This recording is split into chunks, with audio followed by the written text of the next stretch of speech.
not adjust your television sets. We are not going back to remote hosting. This is just a special edition of This Podcast is for Nerds, where we happen to be remote with a very special remote guest. Hello. How are you, Jess? Very good. Thank you so much for having me. Yeah, thank you so much for joining. So, for those that aren't aware, this is Jess. She is the guitarist for the band Calva Louise, which is a band that it's new to me, but I've become obsessed over the past several months. And I reached out, and so this is such a cool opportunity. We really appreciate your time. So can you just tell us a bit about your history with music, and maybe we can get into the history of the band after that? Yes. So for history of music, I think we all in the band started playing instruments quite young. I started when I was around like 8 years old, especially with my dad. And my parents bought me like a keyboard for Christmas that didn't work very well. But like then I wanted to play guitar. I think Allison, bass player, he started with cello, so he's the one that started more like with real like music theory and things like that. And Ben, our drummer, I think I'm pretty sure this is correct, but I think he started in New Zealand when he was 2 years old with pots and pans. And his parents were no, okay, well we'll give you a drum kit. And I think for the history of the band, I moved from Venezuela to France when I was 16 years old, and I finished high school there, and I met Allison there when I was 17, and the same in the school that we were. So after the goal was already to go to London, like that was the main goal for me in Venezuela. And I told Allison, okay, we need to go we finished school, like, okay, we need to go to England. And Allison didn't speak English, I think, not very well. And now he speaks perfect. People think he's British, but posh for some reason. And when we arrived in London, he was, like sleeping in really not nice motels and things like that, not knowing anybody. We didn't know anybody, and way less like the music industry. Like we don't even know the music industry in France. What we're gonna do here? We met by just like saying yes to opportunities that might not been like the best of the best things, like the most like playing in really nice places, but playing in like small places outside of London and things like that. We little by little met people, like one person was at the gig, well that person go to somewhere, and we met Ben one of those shows. Allison and me were playing, and then we're like, shooting the shot, like being like, do you want to record some demos? And he said yes. And he never left. Oh, that's awesome. That's rock and roll right there. That whole story is just the embodiment of rock and roll. Mad props for your drummer's parents too, for like, instead of saying, give me those pots and pans back and put it in my way, be like, you know what, you need a drum set. That's weird. Yeah, it's one of those instruments that's like the parents, like, you can't really make it quiet. Like, you can do like an acoustic guitar where it's not as loud, but the drums are just like loud. There's no getting around that. Like a noise canceling, and yeah. So the plan for you was always London. So how did France become the step in between? How did you end up there? So I have 3 nationalities, because my mom is Venezuelan, but from Italian and Lithuanian descent. My dad is French, so I'm French, Venezuelan, Italian, and Lithuanian. Wow. That I know of, but you don't know. And so when I was in Venezuela, I started doing music there, and really wanted to do rock music. And the only I would say like path, like I was very naive, but in a good way. So I would think I was living. I grew up in a it's not like, it's like city outside of Caracas. It's called Guarenas. And I will think, oh yeah, like Hilary Duff can show up anytime soon. Like I just wonder, all the artists will come to Venezuela. And when I was little, I thought like, oh yeah, well, Venezuela is very musical country. But more I was growing up, more I was like 14, 15 years old. I was like, well, I kind of have to, go somewhere else where the music, where it's more, where I can go there and do like rock music, because you don't have like, I would say like pubs or bars or like, you either have stadiums or, where it's like salsa, merengue, like reggaeton, things like that. So there was like no in between. And I was seeing in films, all these films about all the bands I love, they start, as stepping stones and at bars and the parents' garage and that thing. So it was either going to the United States or going to England. But thing is like going to United States. How, I don't know. I have family there now, but like I don't know how to get there. So the plan that kind of like formed in my mind's like. I had a friend. She moved to the town where I met Alison and the city in France. And she was like, "Oh, my school is like Hogwarts." That's a good pitch. It's a medieval town, and I remember, I kid you not, I remember the moment where it was, like the really old computers, Windows, Yeah. and I remember I turned around and it was, like with my parents, and I said to my mom, I want to go to Hogwarts. I want to go there. And I said it to my parents, like, we can't do like music here, like what are we going to do? My dad was a teacher. My mom wasn't working. And they were like, you know what? Fuck it. Go there, because there you're going to see your grandparents that I haven't seen in 12 years or something like that. Well, with my dad, like and it was the opportunity, it was like the click to start like a new life in France, and with the goal in mind being, okay, well, there's the Euro too, not like there's the, if I have the French passport, can go to England. And it was way before Brexit, so now now it's a little tricky. Huh? Yeah. So it was the plan of go to France, finish my studies, at least finish school, and after that is like you're 2 hours, 3 hours away. It's because it's so small, like Europe is so small, and so and I was in the north of France, literally go ferry to England, and there I'm in London, like so. That was the kind of a plan that it was done very in a way that it seems kind of only your imagination that you can do. But I so lucky to have my parents that are, my dad is a musician, my mom as well, and they were like, I don't see you having a future here, for the music you want to do, so fuck it, pack your bags. We go. I went with my dad, and then my mom went, and then my mom was supposed to come back to Venezuela, but then the volcano exploded, and then wow, the Iceland thing, and stayed there, and then came back here. Now I am in the north of England. Wow, nice. That is so cool to have supportive parents like that. Sorry, Zach, I think I interrupted you. Go ahead. Yeah, you said something that really clicked with me, because growing up listening to bands and like watching the stories of like in the garages, and I particularly when I went to shows and went to hardcore and punk shows, I hated going to stadiums. I wanted the backyard, I wanted someone's house, I wanted the garage, I wanted just the real grit. What were some of the bands you watched that made you just like when you were like, between 5 and 8 years old, jumping off your bed and playing your broom like a guitar? Who were the bands you like idolized back then? Well, because in Venezuela, so like there's a lot of gigs, but mainly for rock music was big things. But I was very lucky that my parents, my mom, who grew up in Venezuela, and then she was like, it was super rock and roll country. She went to all these shows, like she told me in a weekend, people would be like, do you want to go see the Police? And they're like, yeah, like, oh, let's go. And it was really cool like that.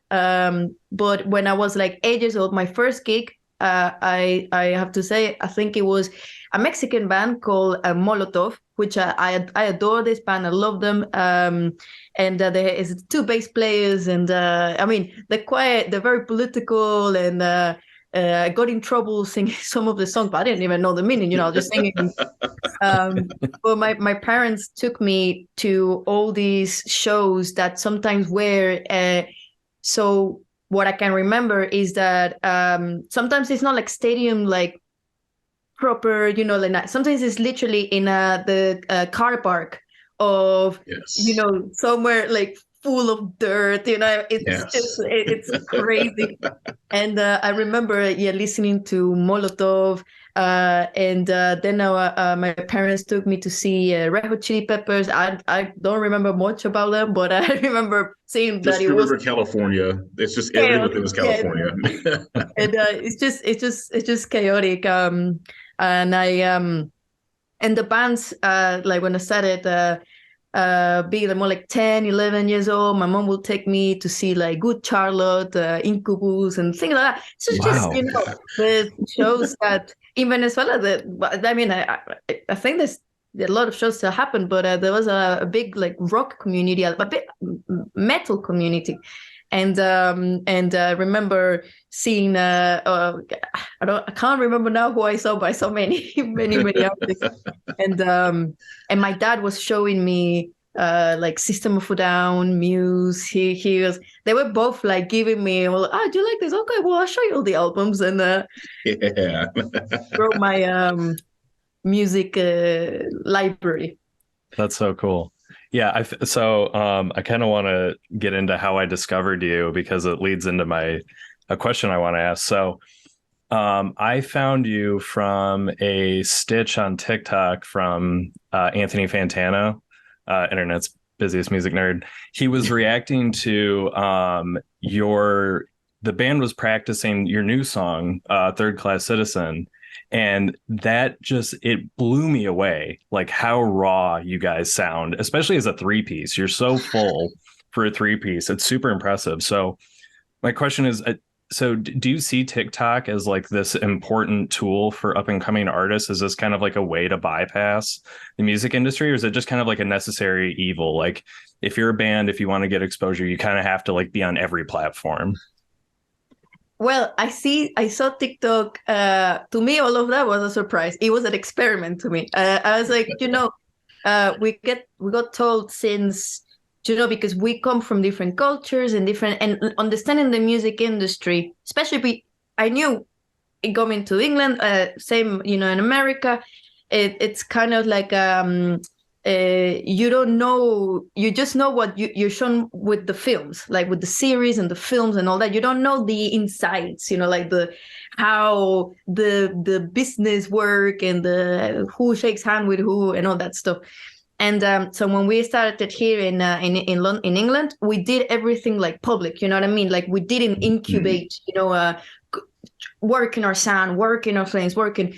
Which was the only way for us, because there was nobody there guiding us. There was no mentor. There was nobody. People wanted to work with us because they saw something. And most of the time, a lot of people have said, "Oh, you haven't accomplished anything," or things like that. And I was like, "Well, since we haven't accomplished anything," which I thought, well, it's perspective to me. I come from Venezuela. I'm very happy, But when I saw the TikTok, I was like, well, let me. A lot of people were saying bad things, and I saw a lot of people getting a lot of recognition. I was a TikTok musician, things like that. And I said, well, there are tools, and tools are made, it depends. They could be bad if you use them badly. So I went on the TikTok and on TikTok and started being like, what is the algorithm, or what is that? Started thinking, what are the videos I like, and I started to realize, okay, TikTok is not algorithm. TikTok is people, is the people, and I started thinking, what do I like about TikTok? What is the thing? Not what I dislike, just what I like of it. And I learned a lot of stuff, discovered a lot of music. And then I started seeing like how why would I make me stop seeing videos of people discovering music? And I'm like, okay, well, let's try that. Let's try to do what I like seeing on TikTok. It's just an experiment.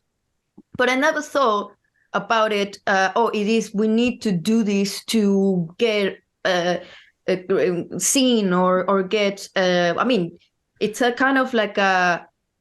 You got like a painter gets all these paintings like aquarellas, watercolors, oil painted. It's like let me try all of them. Let me try all of them. And TikTok to me was just like Instagram, like not the same purpose, but just a new tool. And since the music industry seems so closed, and so saying so giving so many little opportunity. I mean, like once you've seen, people are like, yeah, we know them, and you don't have time to like you can't change. Like you can't, even if you change, people are like, nah, I've seen it. And with TikTok, you can post your music that is 6 years ago or things like that, and people to them is new, and nobody cares like if they've seen you. Like I see artists that were completely different, like Poppy, for example, and then like going super hard. And why is that people cannot evolve? And I saw TikTok is the best opportunity for you can absolutely be the authentic you. And if you like just focus on the good side of it, if there's a video I don't like, I just don't watch it. Like on things like that. But it's hard, right? But for the music, yeah. I don't know if I answered your question. It's like you did. You definitely did. Yeah. It's funny you mentioned Poppy too, because I remember years ago seeing Poppy, and then recently just got so heavy, and I was like, where did this come from? Whoa. It was like, I like a solid good chug. And what I like about your music too is that the musicianship between just a three-piece, like Calvin mentioned, you're able to cover so much of a range while still appealing to because I remember listening to a song yesterday, and I started off just chuggy and grindy. That's the kind of stuff I love. And your vocals came in and just cleaned it up, but it kind of just did this flow. And I was like, okay, what are we doing here? All right. I think, well, yeah, I feel like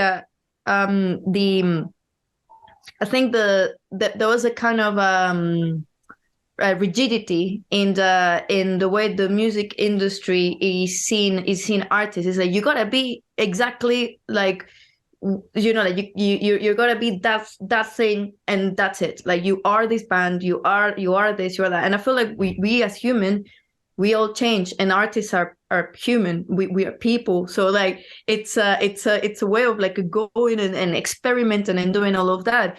And what TikTok does is that you can be able to you put a video and you don't know what's gonna happen. The thing is that there's no bad consequence really. I mean, if you do something with heart, I think, and we have come from different genres and different styles because of that. The way our lives are, like the way we were brought up. I think surroundings have a lot to do with that, and that's why when I lived in Venezuela, or like Alison lived in France, or even in New Zealand, is kind of like a different surrounding, so the music sounds different. And then like when we put that together little by little, it's like understanding and connecting with it. And TikTok makes you connect with, like, social media makes you connect with a lot of people from all over the world, and understanding, that's cool, that's cool, I really like that. Yeah, I mean, that's kind of the beautiful thing. Like, this never would have happened if I had not seen that TikTok. So I wouldn't have discovered your incredible music. So it's really cool. Yeah. Well, I'm glad to hear that. I'm glad to hear you don't have a super negative feeling about TikTok. So I'm hoping we can get into Euphoric. Such a cool concept, and like, it's crazy how many different areas you cover. So you released this album. This was in 2021, right? Yes. And then yes. Time is so confusing since COVID. It's but I mean, you put out basically like a full-length movie to accompany the album, just absolutely incredible. But you also have a comic book, which I haven't got my hands on yet. I do want to talk about that later. And you also have a card game. So like it's just so crazy to me. You're doing everything, which I think is probably one of the coolest parts. So like, was the movie always part of the plan when you were making the album, or did you finish the album and you're like, this would be a great like accompaniment to this album? Well, the movie is that the idea of making something that it encapsulates the concept, the idea, was since the start of the band, since even before the band, because I started the comic book thinking about it before we like became like Calva Louise, like officially. But it was always, I feel like there was always a concept that it was more important, but it's so abstract that the skills, the abilities of doing things, it's really hard. You can't be just like really good at something that you just like started learning. So when we started doing the movie, I think because we had time because of COVID. There was like what we're gonna do, what we can make to keep going. So, well, the comic book was a way of like explaining a little bit in depth a story that is abstract, which is the duality of what I feel like inside of me. For example, my duality as a human being. So when I was doing the film, I knew it was not going to be perfect. I knew, and same with like with the card game, like we knew it was not going to be perfect, but it is the steps that makes us go forward. And it's like repeating the same story over and over in different perceptions, like different points of views, from the most abstract, like a dream. That's why it's like we said, kind of like in a dream world where things like keep mutating and changing, and until something that becomes reality, which is like the most, like concrete. But how can we always felt like it's not the ambition of like, oh, I want to be a film director, I want to be a comic book drawer. But what we want is to be able to express this thing that we want to say the most tangible way possible. And it wasn't only with music, like it couldn't only be with music, so it had to have all the things. Was trying to understand something that like a story that it keeps like growing. It's like a baby and it keeps growing and growing and growing. So a Euphoric, for example, Rhinoceros, like the comic book Rhinoceros, Euphoric, and now the new stuff that we're doing, it's the same story. It's just mutating into making it more clear, more understandable. And so it was always kind of it was a goal within the chaos. Like there was like, okay, it's just chaos, but it's the way, like how I moved out of Venezuela to go to France.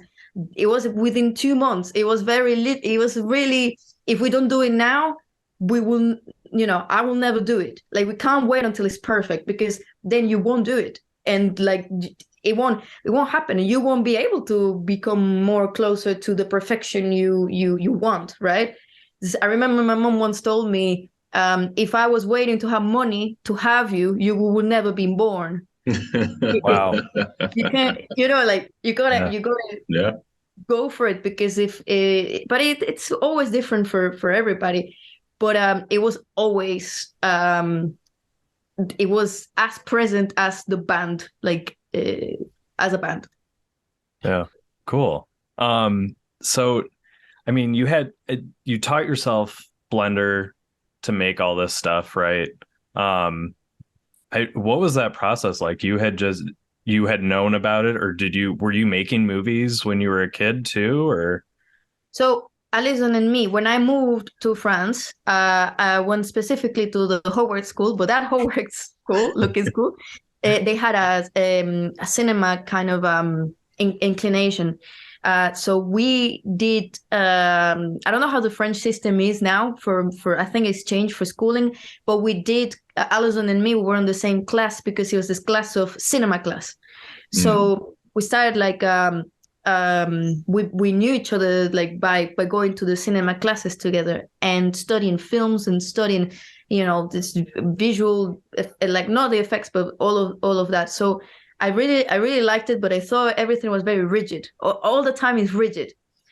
So when the pandemic happened, for we did a song called before the pandemic called Camino, and I wanted to do, had in mind exactly what I wanted for that video. Like I know what we want, but the problem is that when you don't have money, but we found that people like gave us money and stuff. But even having money, you like having enough money to make video, a music video, it's not enough. You need the knowledge, and you need people that care. So you need people that care and that they're like, okay, I know what you want to do, and they take you seriously. We found someone that cared to do it and did really, really, really good. But then there was a guy that did the visual effects. I never met, and I think this was kind of like just a favor to do, just a favor. But I remember the person that paid for this music video spent so much money on visual effects, and I was like, it can't be this expensive for what we got. Like I don't buy it. Like it cannot be that way. So I started going on online and being how you do the ideas that I want to do. And I knew, well, in YouTube, that's how I learned a bunch of stuff on the guitar, on the keyboards. Okay, let's go on YouTube. And started looking, there's like Film Riot and all these channels that teach you like After Effects and things like that. And I was like, do you know what? Like, I got a laptop. I got, technology. That's the beauty of like how technology has evolved so much. The only thing you need is time and knowledge, and acquire like knowledge. And all these wonderful people give it for free on YouTube. Like the Blender community Blender is free, and the Blender community is insane how they share the knowledge that teachers, like, I don't know, in my school, I don't remember when teachers giving us all this, because it's rigid. So they give you methods, they give you ways of, and so I will always look exactly what I wanted to do. So the vision of, I need to do exactly this flying man in the universe and go into a black hole. And so I will like do like what you do, I suppose, when you write for AI art, and you write the right words. I did that, but to get to know how to do on Blender, like a Blender tutorial, how to, I remember I needed to do like some, an animation sort of thing, or at one point they have like weapons, having how to attach, and finding like the rig and things like that. And I was so impressed the way that, it takes you motivation. You need motivation to do it. But apart from that, I don't think I'm very smart. And I was like, okay, they're teaching me all of this. And I need to, if I want to put what's in my mind and make it real, because that's been the whole problem. Well, not problem, but the whole adventure challenge since starting making music. How can people see what's inside of my mind? That's I really want it, and technology allowed it. Like, and that's why I was like, well, at first for Euphoric it was gonna be just one video, and I was like, fuck it, I'm gonna do it for the whole thing. It's not like I gotta be somewhere. It's fine. Yeah. That really ties in well to what you said about, or your philosophy about TikTok as the experiment, is just the knowledge of social media and just kind of going out there and seeing what you can and can't do, what you can and can't learn. And that the tool is neither good nor evil. It's how you choose to utilize the tool, or let the tool influence you. And your positive way of going about it and wanting to learn and get involved and get your head out for the world to see. Hang on, this room is insulated. For the world to see. That's fantastic. Yeah, I saw like for everything that we're learning. I mean, it took a while to understand that, but you got what you want to show, but I feel like it doesn't even matter. I mean, it does matter. The more people see it, and that's something in the back of your head is like, well, I wish this effort that people can see it, but it's more about the fact is the inner challenge and the enjoyment. Like it's that dopamine that gives you the motivation. Like when you make something, like even when you play music or when you get something right, I did it. Like I got finally. I remember doing the videos and stuff, and I was crying. I couldn't understand what was wrong. And then And then it clicked. That happiness, I felt like, okay, this is enjoying the ride. This is enjoying, and I felt the same for like the social media. All the things that like have like very negative connotations. It's negative when you want the result. When you're thinking, I need the result now. If not, it's not worth doing it. But it is worth doing it when you have the love of doing it and the love of being like, oh my God, I remember, okay, thinking that's how film directors, I suppose, actors spend like 10, 15 hours there, and then they go, they take just right. And it's like, Yeah. So yeah, let's get into the story, because there's a story to your art between these albums. So can you talk a bit about Rhinoceros and the Euphoric, and now into Third Class Citizen? Like, what is this overarching story that people need to be looking out for in your lyrics, in your music videos, in your movie, all that? So I feel from Third Class Citizen onwards, it's gonna be a way more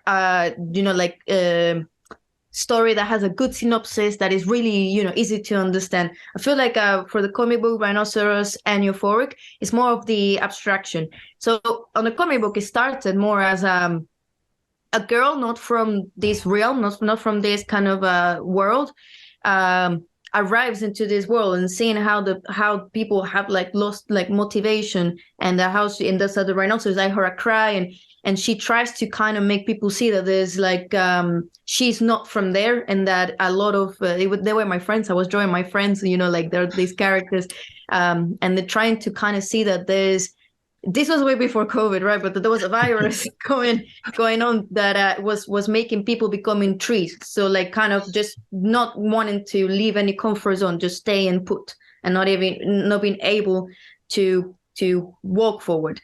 So that's Louise that is seeing this, and so makes all these devices that tries to make people see it's not you, it's everything that's surrounding you that is like making you lose your willpower, like to fight, like your willpower, your motivation. So and Euphoric is more that is kind of a nameless character, but it is Louise. It is the kind of loop of thinking, okay, well, so what is the purpose? Once you go into the top of like the resolution of the story of like the first chapter, at the end of a film, and they live happily ever, like what is the purpose like afterwards? Like it goes a bit more into the existentialism of, is there a purpose? And they're thinking, kind of Sisyphus, like pushing the boulder, and then gets there, and okay, it goes back. Okay, well, let's do it again. So that's the enjoying like the ride and understanding that in Euphoric, what I wanted to explain, but it was very abstract because of my abilities were limited, is that there's two of us, like so I call it the traveler. So it's more like the concrete side of us, and the double, which is more like the dreamer. And then Euphoric is trying to connect both of them, because the dreamer has complete freedom, but lack of purpose. When you're in your dream, you can do everything you want. Everybody dreams different, but kind of thinking in that world where everything is possible, when you got all possibilities, but what are you gonna do? When you have so much to do, so much. So when you go all the things to do and you're very motivated, but then you're stuck. You're like, I don't know, where am I going to start? Like what, like, and then you start being like, oh no, overwhelmed with all of that freedom you have to do. And the traveler lacks freedom because, conditions of life, conditions of where you grew up, what, like all of this, like earth kind of conditions of the humans, that people have dreams, but they seem impossible, but the purpose is there, like, my purpose in life, and like there's a bit more tangible thing.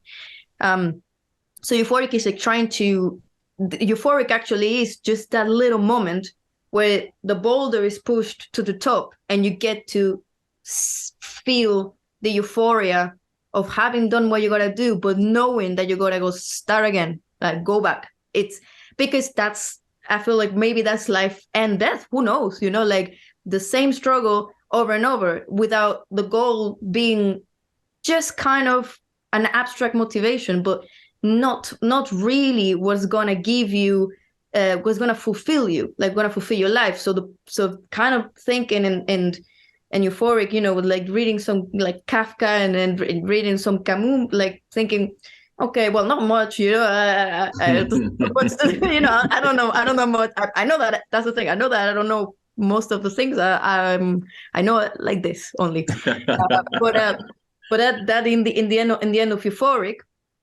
So that's kind of like the meaning, but where the story become more concrete and less abstract is that at the end of euphoric, Louise, she's like a traveler in the world and trying to get into the wormhole to join her double. It's kind of like it's kind of like a fever dream that she had all the whole euphoric, trying to get to her double, trying to be one, trying to become fulfilled, like just, you know, the missing part. And so in the odds, I remember with that's what we're trying to shoot that around here where we live.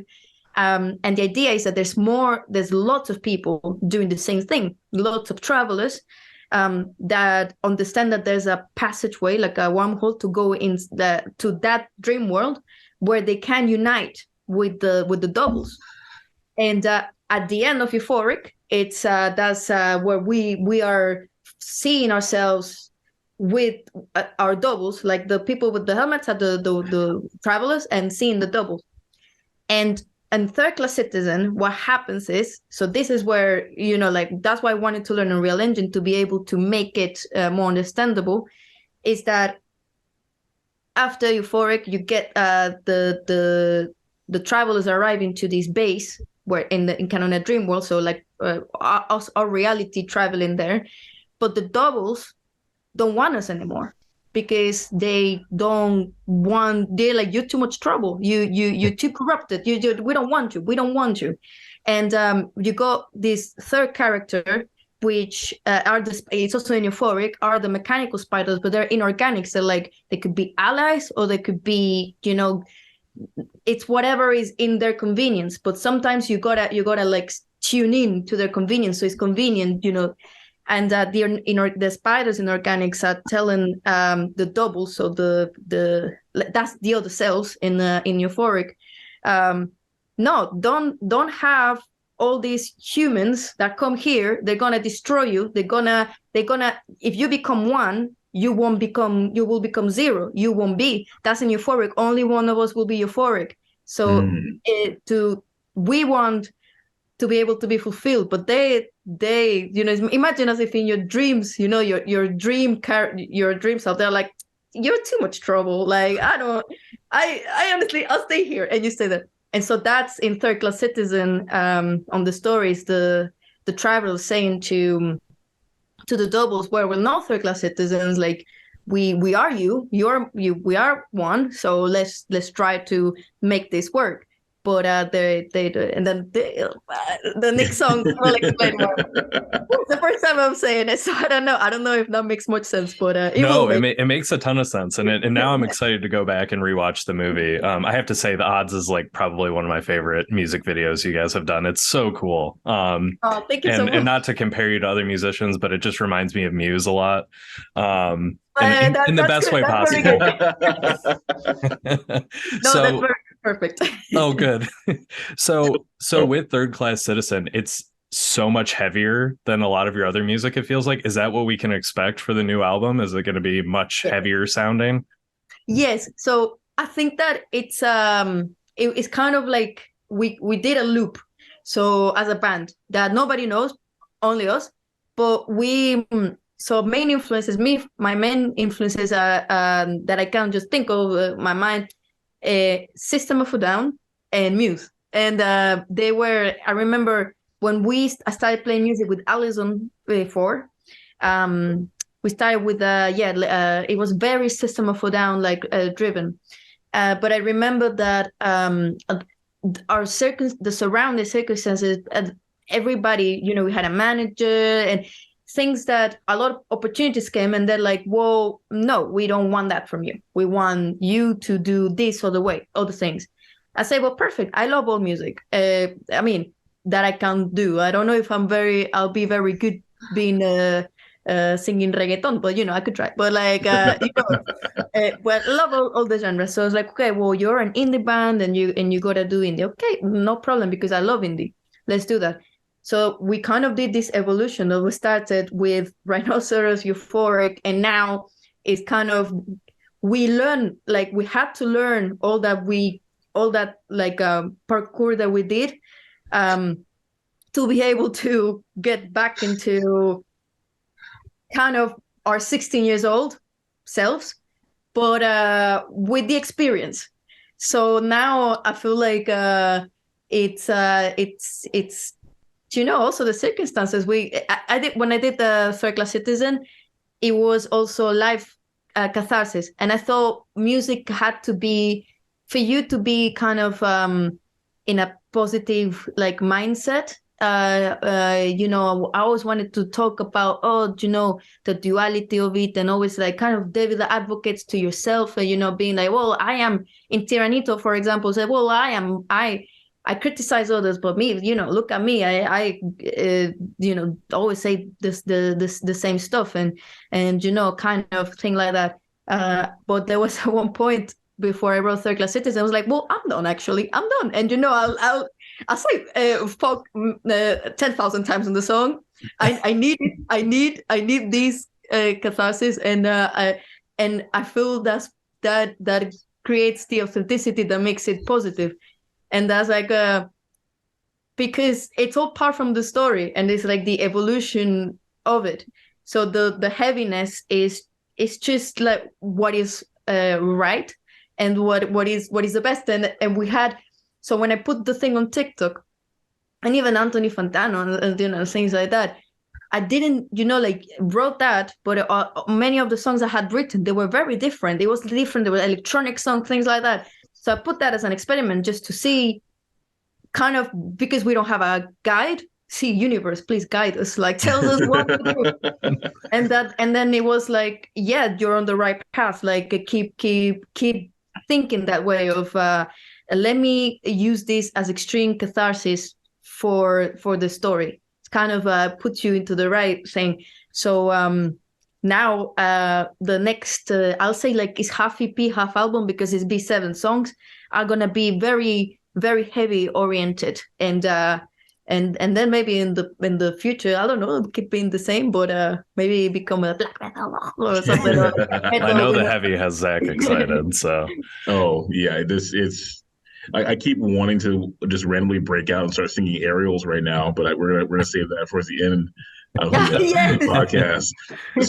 And then, so one thing I wanted to ask about too, and one thing I love, is that you mentioned how, for starters, you keep mentioning reggaeton, which I grew up on also in high school. So I love that nod. So Don Omar and Daddy Yankee, all that stuff. Thank you very much for that. Love that. I like how your story or the band's journey, like going around and kind of like, you mentioned the catharsis with your music. It's almost reminded me of how you've written Euphoria, of like kind of combining those two different sides of like where you want to go and move to. And like, I love how the same energy keeps coming full circle with, the story of the band, how you came to be, how the individual members came to be, and just where you're taking that and how you're expressing that to everyone else. So for starters, thank you, because it's awesome. And two, like, thank you for the heaviness, because Calvin's right. I live on it. I live on the chug. I love the chug so much. I always felt like I love all the music, and there's so many bands from like in Venezuela, for example, Simón Díaz is the one tiene música llanera. It's like the best music, like with the cuatro, and like you had a cuatro. And we used to open our shows with a song from Simón Díaz and things like that, and Venezuelan people be like, oh my god, like it was amazing. And thing is like, we are so complex. All human beings, we're all so complex, and we got so many different things. And it's kind of like the fight of like the challenge of can't put all of that into something that right? And the puzzle is like there's so many pieces of the puzzle, and you find one piece, then you find another one. It's like, okay, where is that? Where do they go? So that's what we've been doing, even with the Spanish. It's like, I want to sing in Spanish, but there's no strategy, because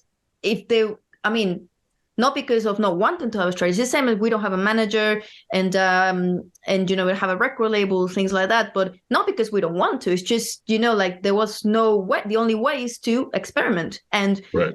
the only way of getting something, like an answer of am I doing things right? Am I doing this? It's just experiment and see the result and say, okay. So in many times that's like, okay, I'm gonna sing in Spanish and see how this works. I remember writing Telenito, and I'm like, so we were working with a friend that sent it to a radio in Mexico. They don't want to play it. And I'm like, well, but it's in Spanish. I don't get it. And they want to play your other song in English. I'm like, all right. And then in the UK, they're like, no, we'll put the song in Spanish, and and they, so I was like, this is so interesting how, sometimes, you try something, it works in completely different way that you expected, but it's good to try it, because more experience you have, more knowledge, like more you can know for sure. And I remember, a lot of, when you get a lot of people that can they underestimate you because the way in life, but they don't know you tried a lot of things. I feel like experience is the experiment to gain experience is just the way of living, the way of like getting something to getting that result back, actually. Absolutely. Yeah. Experimentation is key. It's really the driving force between, like, people you mentioned too, like the travelers, they don't want to take a risk. They don't want to experiment. They're slowing down. They become trees. Whereas in reality, there's something to be said for people who find happiness in where things are and staying the same. It's not the same for everyone, though, and everyone has to find their own. Like you mentioned, everyone's dream role is different, so everyone's version of a dream and combining, their traveler versus their non together will look completely different to everyone else. And you're right, I think being underestimated is one of the things that makes it surprising for people, because it's easier to move around and be able to experiment and kind of say, hey, let's just try it. If you're being underestimated versus like someone's like, oh, here they come. We gotta watch out for them. We gotta know we're getting in for. Yes, I feel like the people, talking about like in the artistic world, the people that get all these a lot of attention, a lot of hype. They can't. They're like, oh, I'm afraid now to. Well, I can't. If I try this and. I mean, somebody, I don't know, on the TikTok, I remember somebody said, oh my God, you put this TikTok and the song comes in 2 months. And like, I don't know what you want me to tell you. Like, I loved it, because I saw it like right when Anthony reacted to it, and I saw that I had to wait like several months for the song to come out. It just got me so excited. I would go revisit it, and I would show people that little clip. Dozens of people that clip. I was like, you gotta watch out, January, this new song's coming out, it's gonna be amazing. So I love like building the hype. So but on that is there a date that we can expect this new EP? I gotta ask. Well, yes, I think so, because again, this is a very interesting thing. So putting the song out independently, little by little we're finding like funds and finding ways, because our friend that mixed the song, he hasn't been paid, and he's one of our dearest friends, but he knows, I'm saying I'm gonna pay you. Just need to like start seeing where it goes, because if not, we stay stuck. So the way we're doing this EP is that we're doing it like all little by little, and crafting as like as much as we can, and we set up like, okay, dates and things like that, while we're getting funding, while we're getting like a team put together of wonderful people that are started, like they're been helping us and just growing that. So I'd say if everything goes really well, the EP comes, well, the next songs will come like one song every 2 months with a video and all that. And I said the EP will come maybe September. But we will be releasing like one track every 2 months. But can change, might change, might not change, but we'll go with the flow there. Well, on We're that, gonna have to on funding, I want to know what's the best way to support artists like you that are independent? Because I think, from somebody that's outside of the industry, I think back in the day, the assumption was like, buy the album, go see them when they're touring your city or whatever. At least from like the album perspective, I don't know. I can't imagine many people are buying albums now, maybe vinyl. I see you have vinyl on your store. But like, what are are there streaming services like that are less predatory than others that we can use to like support your music? Obviously, buy the merch, go to their merch store. It'll be in the description. Make sure you buy an album, buy a t-shirt. But like, what are some other ways that we can kind of like evangelize for you so you can release this album on time? Well, I think the best way of having support is being there, giving us the gift of your attention. I think mainly like on places like Discord, where the stories are being built, like the synopsis, put all the work behind it. Of course, also like merch and going to see us live.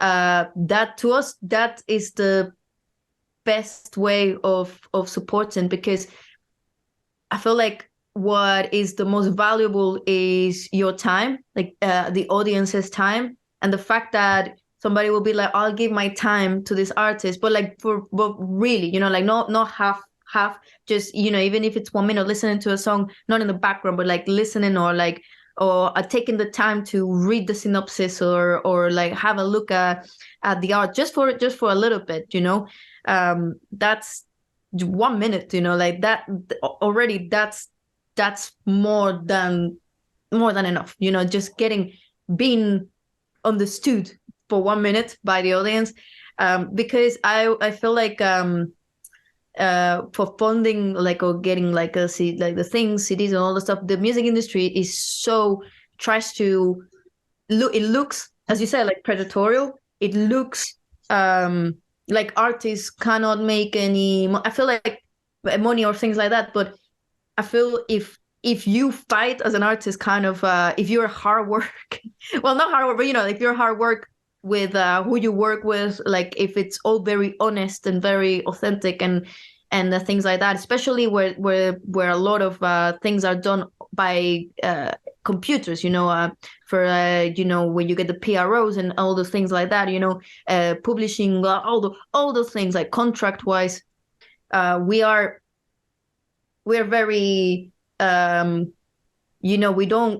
we won't make deals with people, and we made deals with wonderful people, but sometimes no, because it looks like you're gonna focus over, and no, we don't want that, right? And I feel like the best way for the audience to support in that is to like showing that they are there for us, as we are there, for the audience, in just very small ways.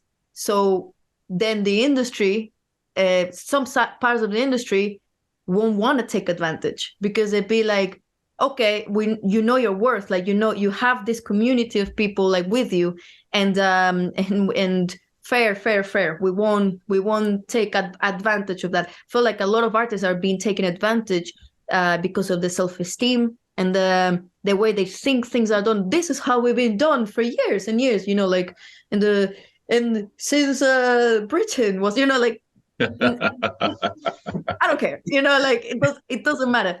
And it's the confidence, it's like the good vibes of the people that listen to your music. Because I don't even call like our audience, it's not like fans. It's more like people that actually understand, and they wanna connect.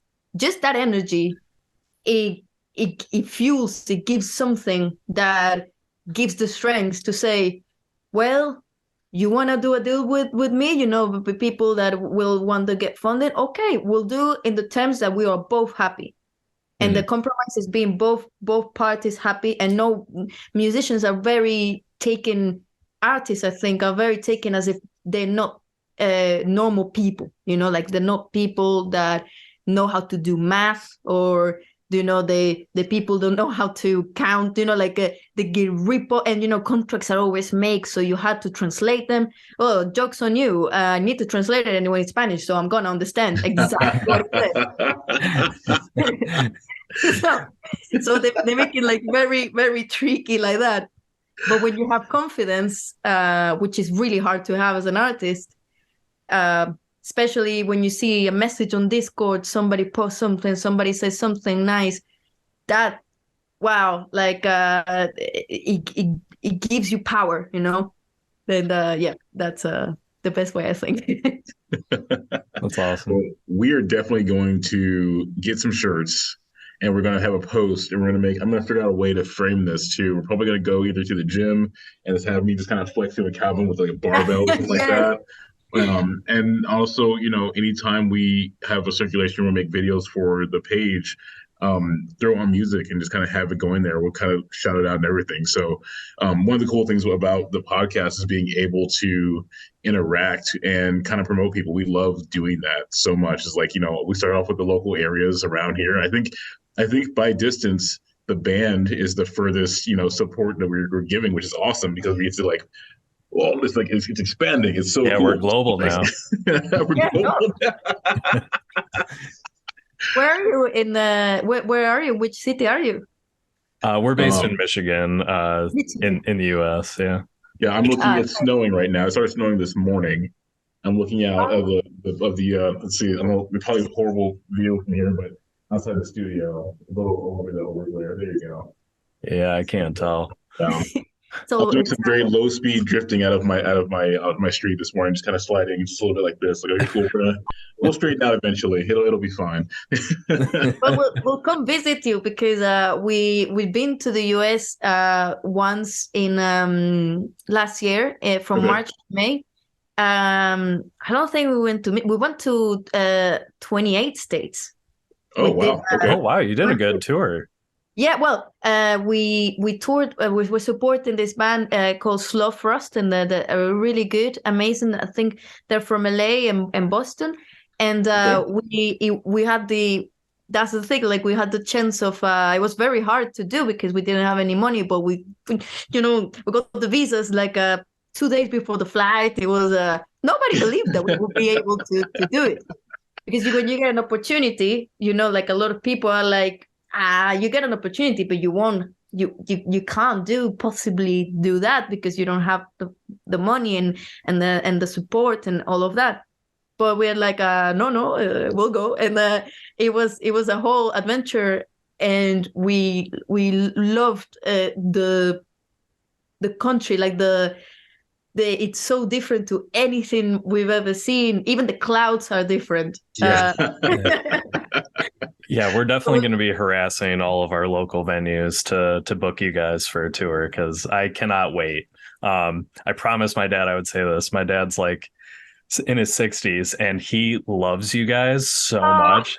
And when I told him I had booked this, he had lost his mind. We had lunch the other day and he was like, I cannot believe you got them. Like, you have to tell them how much I love them. Like, the second they come, we're going to go see them. We're going to be in the pit. Like, he's so stoked. So yeah, we cannot wait for a tour. Wow, what was your dad's name? His name's Terry. Terry. Oh, thank you, Terry. When he hears that, he's gonna lose it. Oh yeah, he's gonna be so excited. So we'll come when we go. We'll bring a lot of gifts for you guys. Oh my gosh, we will take you to every food place. I'll take 2 weeks off of work, and we will just tour Michigan straight up. Like yeah. No, completely. Well, I think we're at our time, right, Zach? Yeah, we're just about hitting it. So, once again, thank you for coming on. Before Calvin, since you brought it, Calvin, you found us as amazing guests, and you pulled me into the lore that I'm going to dive deep into, so I can find my euphoria in the process and continue being the massive muscle man that I am. we're gonna exit with some aerials. So I'm gonna start us off, and we'll see how well we can do this coordinated over the phone. Aerials in the sky. When you lose small mind, you free your mind. Yes. Jess, Oh my God, your voice, mwah, perfect. thank you so much for taking the time to chat with us. We really appreciate it. Make sure, for everyone listening, go follow Calva Louise, stream all of their albums, go watch the Euphoric movie, go buy a record, get a t-shirt. The t-shirts are super cool. And get the card game. I'm definitely getting the card game. I can't wait to play it. So we'll have to play it. We'll have to play it. Have an episode where we play it on the podcast. I would love that. Yeah, we should do So that. I think we ran out of the card game, but send us an email. I'll send you one that I have. I don't know which number is because we did only 30. Oh, but, wow. Okay. Oh my yes, gosh. Yes, but we'll send you one. We'll send you one. That's so kind. And we need. That's the thing is like when the funding comes, we'll make more. Yeah. But we think it's I mean we have played it, and there's on YouTube we did a little how to play it in our YouTube channel.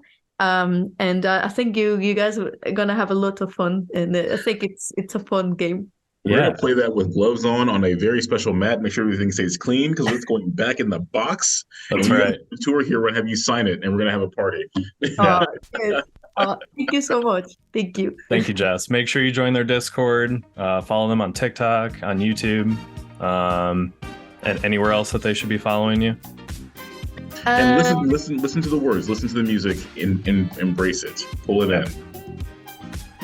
And if you whatever you like, always take what you like of us, and because we do many different things, so if you don't like one thing, you might like another side of it. And I think that's it. I think that's where we're all in any social media. If you put Calva Louise, you'll find it. You'll find any YouTube, and I don't know what's Vimeo. I don't know. Wonderful. Well, thank you. Take care, everyone.